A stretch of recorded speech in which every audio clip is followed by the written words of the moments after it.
Hablaremos hoy del poeta Fabre d'Églantine, de la religión de la diosa razón y del calendario revolucionario francés. Muchas cosas. Allá por 1793 en Francia, el barón de Batz, que en realidad era un agente monárquico que deseaba provocar la caída de todos los políticos republicanos de Francia, y también la caída de la Francia republicana, vamos a ser sinceros, ideó un plan para desacreditar a algunas de las figuras más prominentes de la revolución.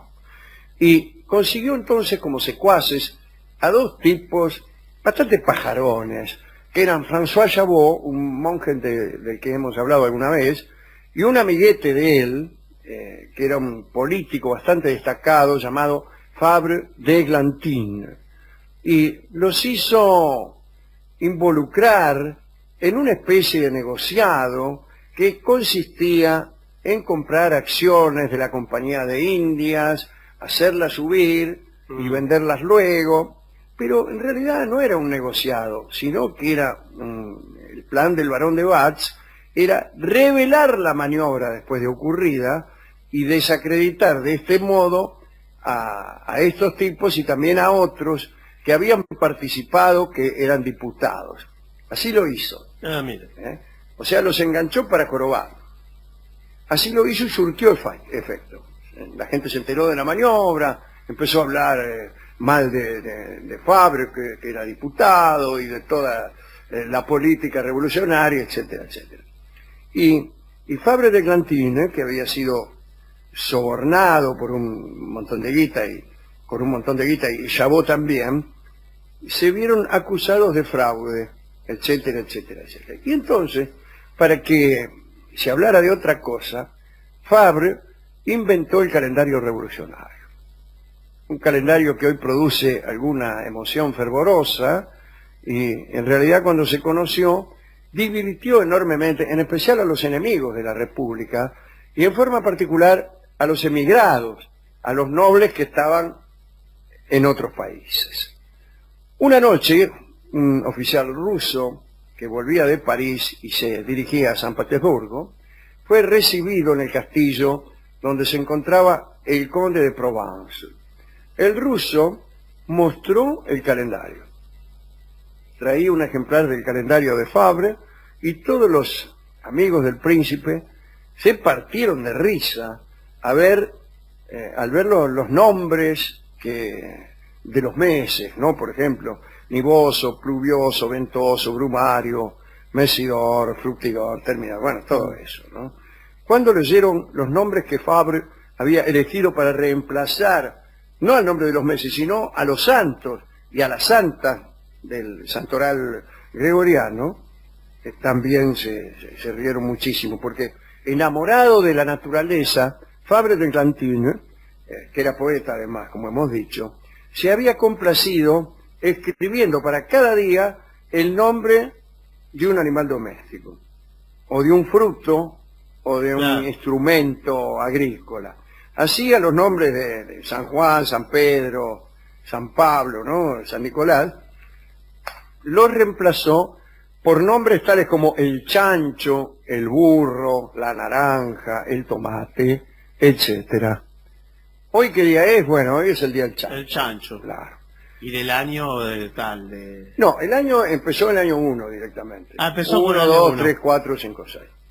Muy entusiasmada, Madame Balbi, que estaba en ese mismo castillo donde se mataban de risa los nobles, deseó quedarse con el calendario que había traído este hombre, el ruso, ¿no? Dice, yo me lo quiero quedar.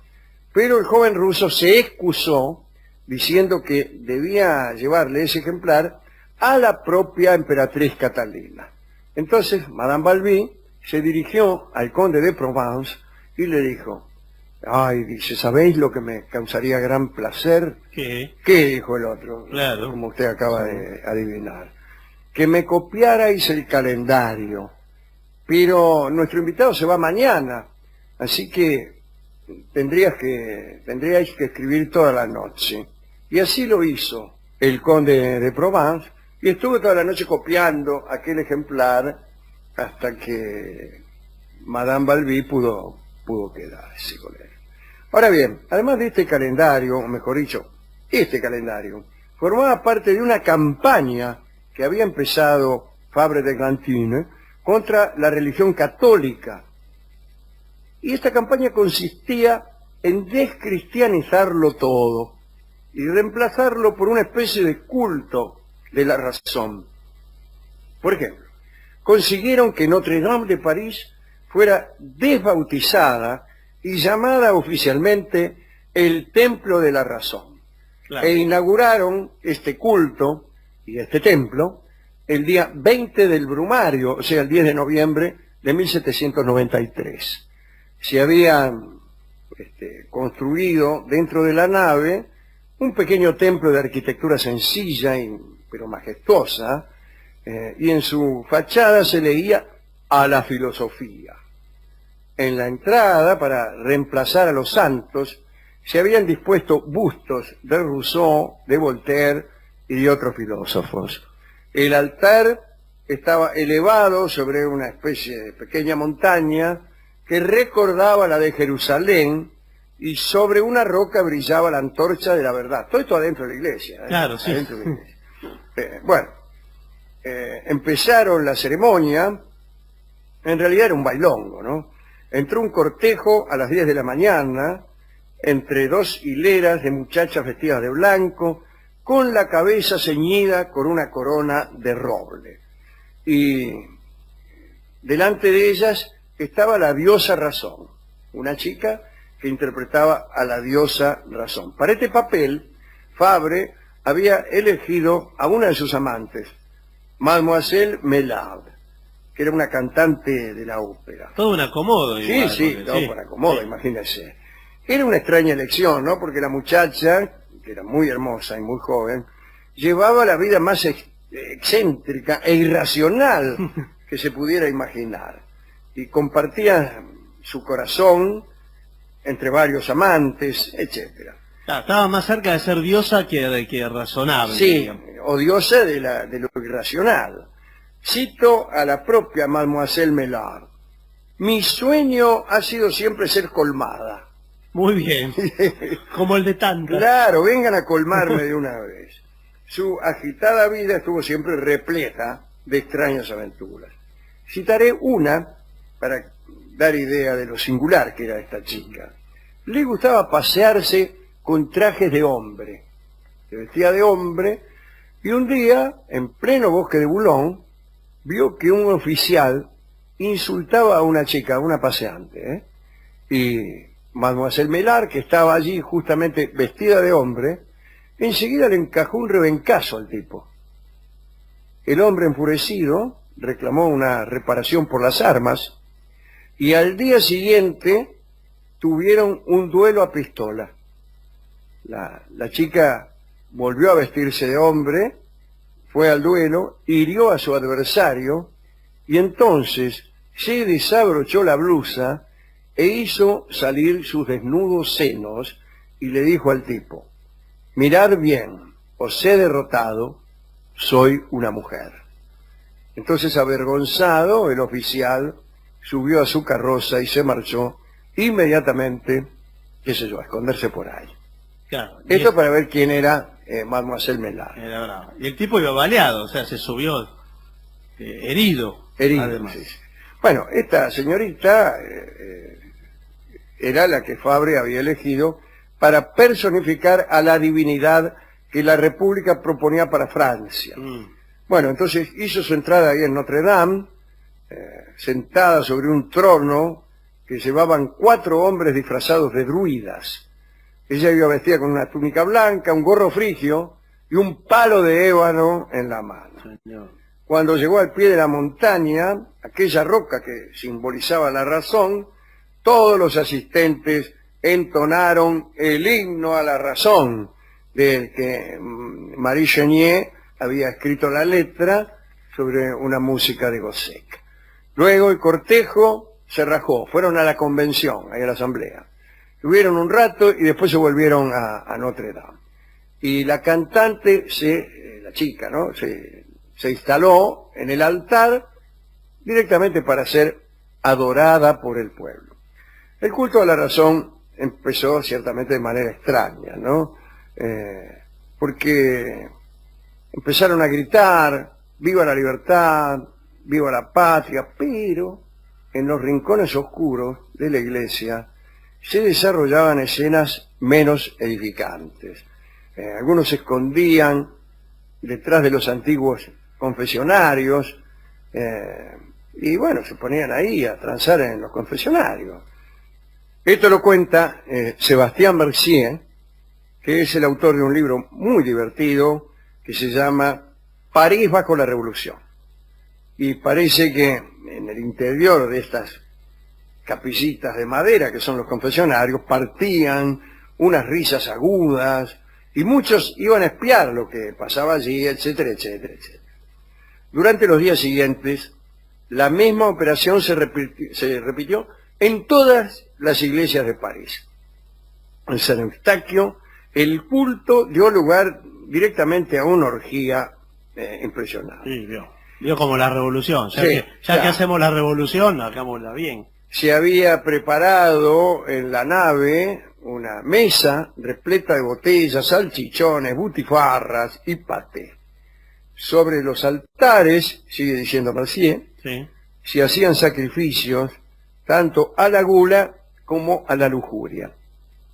En el coro se había instalado un decorado campestre con rocas y árboles. Bandas de muchachas corrían sin vergüenza tras los hombres y les pedían que les hicieran cosquillas impúdicas. Sí. Estoy citando a Sebastián Mercier. Bueno. Qué lindo, cosquillas impúdicas para un... Y dice que los hombres hacían esas cosquillas de una manera muy patriótica. La nueva religión creada por Fabre d'Églantine degeneró en una bacanal interminable. Todas las aprendices de actriz querían representar el papel de la razón y el monje Jabot y su amigo d'Églantine les tomaban examen a las actrices para ver si estaban capacitadas para representar el papel y buscaban las características de la razón en lugares muy raros. Claro. Bien. Finalmente la divinidad encontró su personificación en impuras cortesanas. Reinó en los tabernáculos rodeada de artilleros que servían de sumos sacerdotes, tuvo cortejos de bacantes que la seguían en la calle con paso inseguro, probablemente por el vino, la carroza llena de músicos ciegos. En otras carrozas había un Hércules de opereta con armadura de cartón y París se convirtió en la ciudad de las mascaradas. Pero aquello terminó enseguida. A que no sabe quién lo terminó. Nuestro amigo Robespierre.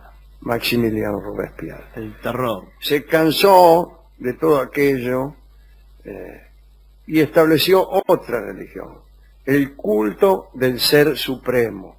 Y además ordenó el arresto de todos los protegidos del barón de Batz, que era el que había empezado con aquellos cuentos. Se veía venir, esta cosa termina así. Los acusaron de ser agentes del extranjero, así que todo lo que había hecho Fabre d'Églantine, que era un protegido del barón de Batz,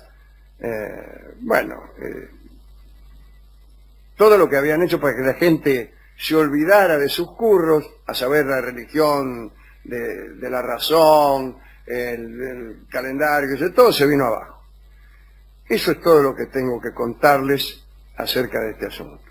Jabot d'Églantine, como ese mismo día algunos otros, fueron ejecutados en abril de 1794, el 6 de abril. Fue un día de mucho trabajo. Más tarde o más temprano les tocó a todos, pero aquel día de abril hubo gran mortandad en la que hoy es la pacífica Place de la Concorde.